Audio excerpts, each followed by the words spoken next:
নমস্কার। ভালো আছেন তো সবাই? হ্যাঁ হ্যাঁ, আমরা সবাই ভালো আছি। আপনি ভালো আছেন তো?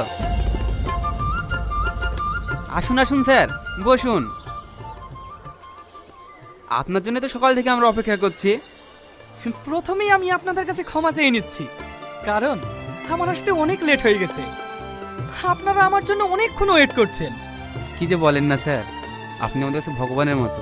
আপনি যদি না থাকতেন তাহলে হয়তো আমরা না খেতে পেয়ে মারা যেতাম। কারোর যদি আপনাদের কোনো অসুবিধা হয়ে থাকে তাহলে আমাকে বলবেন, বলতে কেউ দ্বিধাবোধ করবেন না, কারণ আমি আপনাদের সব সময় পাশে আছি। এই রাকেশ, তোর পাশে দাঁড়িয়ে আছে এই মেয়েটা কে রে? এটা এটা আমার মেয়ে মাহি স্যার।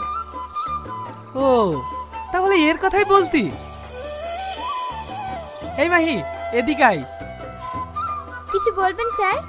হাই হাই, বেশ বড় হয়ে গেছিস তো। কালকে তুই আমার বাড়িতে যাবি, তোকে একটা কাজ দেব, ইনকামও হবে, আবার পড়াশোনাটাও করতে পারবি। হ্যাঁ হ্যাঁ স্যার,